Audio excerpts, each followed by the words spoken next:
Hey out there, YouTube family. This is Cornelius, Lindsay. Man, I'm so glad that you're subscribed to this channel. I feel like we're family, right? We're friends, right? Well, it's been busy in my life. I've released my 12th book, Overlooked. Can you believe it? Overlooked. Does anyone see me and what I'm going through? This is book number 12. I was sitting down the other day and I was kind of looking over all my books, and I realized back in 2012 I released my first book. It was entitled So You Want to Be Married.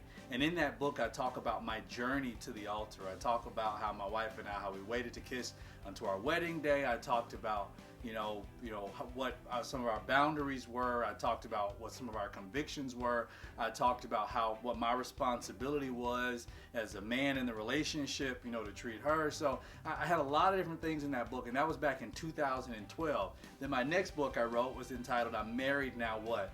And I wrote that immediately after I got married because I looked out, into the world and bookstores and everything, and I was trying to find a book that could speak to me. I was a newlywed, and I found books that were written by men and women who were, married for 30, 40, 50 years. And I was like, well, this is great when I get to like year 20, 35, when I really understand what you're talking about. But right now, I'm just trying to figure out, why I don't, tell me why I don't want to share my French fries with my wife. So I wrote a book called I'm Married Now What? And in that book, I wrote about, really what happens right after the altar. Like I talk about what happens after the honeymoon and, the argument that we had on our honeymoon. I share that, and I share, how I got upset that when I walked in the house, it's like my wife, all the clothes that I had in my closet, that was no longer, it wasn't my closet anymore, but now my closet had been taken over by her clothes. And I'm like, what is this? This is marriage? Oh, I don't want this no more.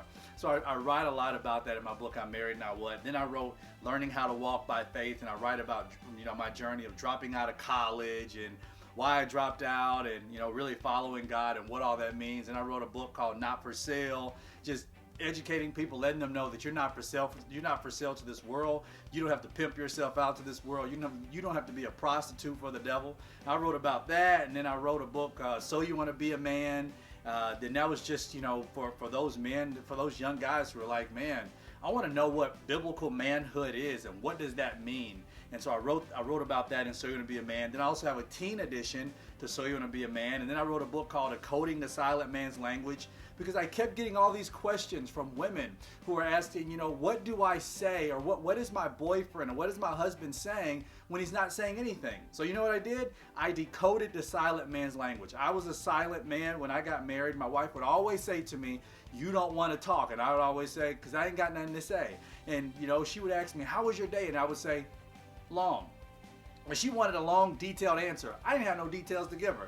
But nevertheless, I wrote a book, Decoding the Silent Man's Language.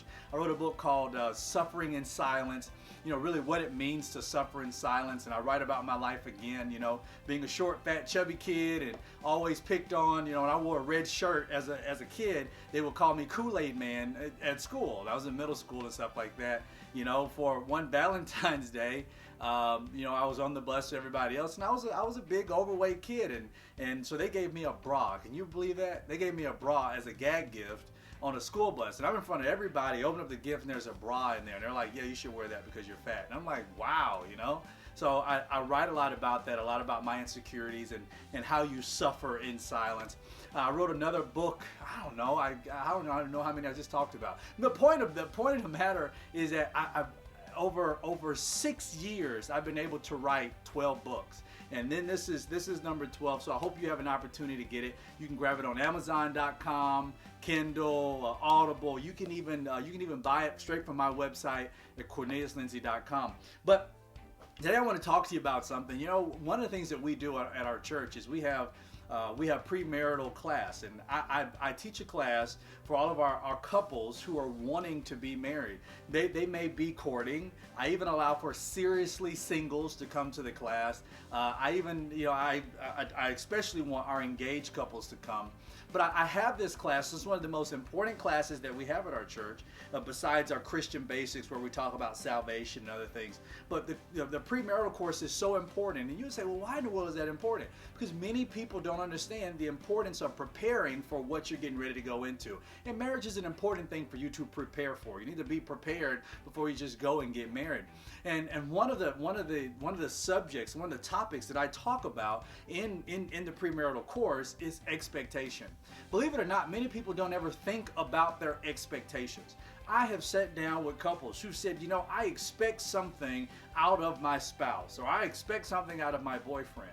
But they've never really asked themselves the question, am I expecting something that isn't really even valid? Am I expecting something that I don't expect of myself? You know, in the class, typically it's one of my favorite classes of teaching, because when I sit in there and I'll ask the couples, hey, when you walk in the house after your wedding, what do you expect for your husband to do, your future husband to do? And she may say, I don't know. I expect for him to make sure that everything in the house is fixed. And he looks and he says, well, I don't know how to fix anything. You know, he's not Mr. Fix It. And then now I look at him and I say, well, he's not a handyman. So what do you expect from him now? And she's like, well, I never thought about that. I was like, well, you need to think about it because you're getting married. Or I'll ask him, you know, what do you expect for her to do when you get home? Well, I expect to have a meal. I want to have a meal. And she looks over at him and she says, but I'm going to have to work too. I don't know how to cook, or I know how to cook, but do you expect me to come home and to cook too? So you would think, man, there's an argument that's getting started. But in actuality, we're opening up communication. We're allowing for these two people to figure out and to put out their expectations. Whatever you hide can't get healed.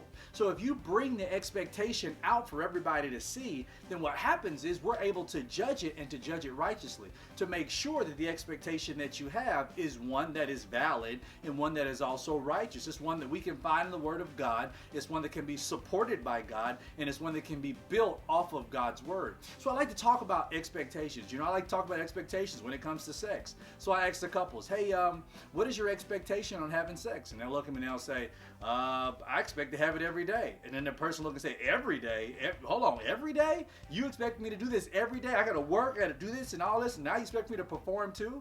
And it's like, well, yeah, I wanted to have this. The reason why expectations is such a big class at our church is because, and it's just big with anybody I sit down with, is because whenever you don't have an expectation, or when one of your expectations is not met, guess what happens? You get frustrated. And we get frustrated in life because we expect something that we're not receiving. We expected it, but we're not getting it back in return. And because we're not getting it back in return, we get frustrated. And you know, as a pastor, I sit down with married couples, my wife and I will sit down with married couples who are frustrated. They're mad at each other. Why? Because they expected something that they didn't get. You know, maybe the wife says, I expected for my husband to work, but he's not working. That was an expectation. He's not meeting the expectation, so now you're frustrated. I expected for you to pick up the kids every day from school. You're not picking up the kids. That puts more added work on me, and now you're upset. But could you believe that most of the couples we sit down and talk to, they have expectations, but they've never not once sat down and said, these are my expectations. Then that frustration, it builds until soon enough it just boils over. Then you get upset and you get mad and you storm off and you're just irritated. But I have to ask the question, have you ever talked about your expectations? Have you ever sat down and said, okay, this is what I expect this, I expect that. As a matter of fact, if you're watching this, if you're courting someone right now and you know, or you're engaged, I would encourage you to sit down and talk about your expectations. There are no stupid questions when it comes to expectations. You know, you want to ask those questions. How many times do you expect to have sex? That's a very important question to ask. I mean, the expectation of saying, you know, I expect for you to work. Do you agree with that expectation? No, I'm not really big into work. Well, that's the conversation we need to have, because if we're going to be able to eat, somebody got to work. That's Bible. You know, you got to have expectations. You know, how many kids do you want to have? That's not a question you want to have after you get married. That's a question you want to have before you get married. Hey, how many kids are you expecting to have? Well, I expect to have 3 kids. Oh, you know what? I was expecting about that too. I was thinking about 2 to 3 kids myself. And you hash out those expectations, and now those questions of expectations, those questions become good conversational pieces. And you're able to converse back and forth with each other, opening each other up so that you can finally figure out what's in your heart and what are you expecting.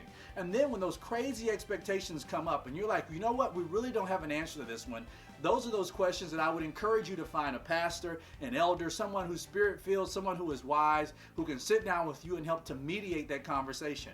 For instance, you'll say, you know, that person's, my future spouse's expectation is X, Y, and Z. And I don't have that same expectation. I cannot deliver what he or she wants. But they really, really want it. So what should I do? You sit down with an elder, somebody who's wise, and allow for them to now talk that piece out with you so you can know exactly what you need to do for that particular situation. That's important. But whatever you're doing, I'm telling you, expectations are important. They're very, very important. And it may not just be for your dating relationship. It could be for your job. That's the reason why when you get hired, which you're supposed to do, you go to human resources or you sit down with your manager and they go over your expectations. You are expected to come into work at 8 o'clock a.m. You're expected to take a lunch break for 1 hour. You're expected to leave at 5 o'clock p.m. Why are expectations important? Because I cannot hold you responsible for something that I did not communicate over to you. And you don't want to get married, you don't want to get on a job, you don't want to hire anybody, you don't want to do something where you have not communicated over your expectations. And once you've communicated over your expectations, then and only then can you hold them responsible to them. I pray that this helps you. I pray that it encourages you. As always, if it did, share it. Share it with somebody else. Tag somebody. Let them know, hey, this guy with a red shirt on that says Revive, he's on there talking about expectations. I think you should hear it. Again, this is Cornelius Lindsay. Thank you so much for being a part of my YouTube family. God bless you.